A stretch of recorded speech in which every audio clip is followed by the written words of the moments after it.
क्या आपने कभी ऐसा प्यार महसूस किया है कि जो पूरा होकर भी अधूरा रह जाए, जिसके बिना ही जिंदगी कट जाए? दोस्तों, पिछले कुछ दिनों से मैं वीडियो नहीं बना पाया, उसके कई सारे रीजंस थे। उसमें से एक बड़ा रीजन था कि मैं ये किताब पढ़ रहा था, गुनाहों का देवता। तो दोस्तों, इस वीडियो में उस किताब के बारे में बात करेंगे।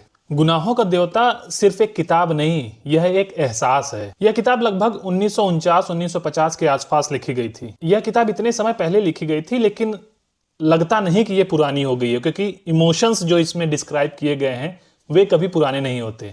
चाहे 1950 हो या 2025, इस किताब में जो कैरेक्टर का प्यार डिफाइन किया गया है, वैसा प्यार मिलना अभी भी रेयर ही है। और शायद इसीलिए नॉवेल लोगों के दिल को छू जाती है। ये नॉवेल बेसिकली प्यार, सेक्रीफाइस, गिल्ट और इमोशनल मैच्योरिटी की कहानी है। इस कहानी में मेनली 4 कैरेक्टर्स हैं, चंदर, सुधा, बिनती और पम्मी। दोस्तों, इस कहानी की सबसे स्ट्रॉन्ग पॉइंट है इसका इमोशनल डेप्थ। चंदर का प्यार लाउड नहीं है। चंदर का प्यार ये नहीं कहता कि तुम मेरी हो, उसका प्यार ये कहता है कि तुम खुश रहना चाहे मेरे बिना। दोस्तों, जनरल स्टोरीज में एक मेन कैरेक्टर होता है जो हीरो के रूप में, और एक विलेन होता है। लेकिन इस कहानी में कोई विलेन नहीं है, कोई गलत नहीं है, फिर भी कहानी दुख दे जाती है। धर्मवीर भारती जी की इस कहानी में कोई मुश्किल शब्द नहीं है, कोई फिलॉसफी नहीं है, कोई लिटरेरी का शो ऑफ नहीं है, और शायद इसी वजह से यह कहानी डायरेक्ट इमोशंस को टच कर जाती है।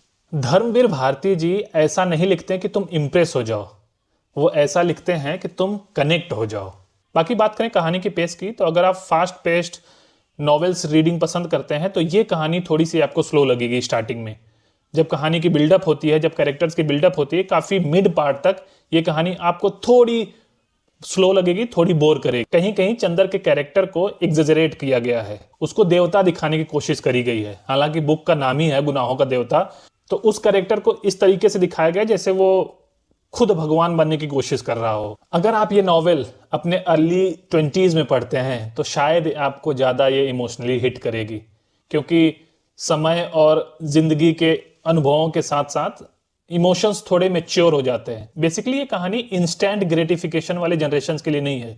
इस कहानी के लिए पेशेंस चाहिए, और इसमें डिस्क्राइब किए गए इमोशंस को समझने के लिए वक्त।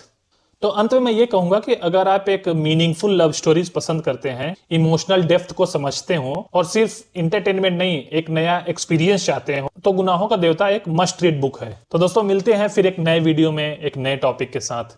तब तक के लिए आप अपना ख्याल रखें। धन्यवाद। जय श्री राम। और हाँ, जाने से पहले आपको बता दूं, मेरे हाथ में एक दूसरी बुक है।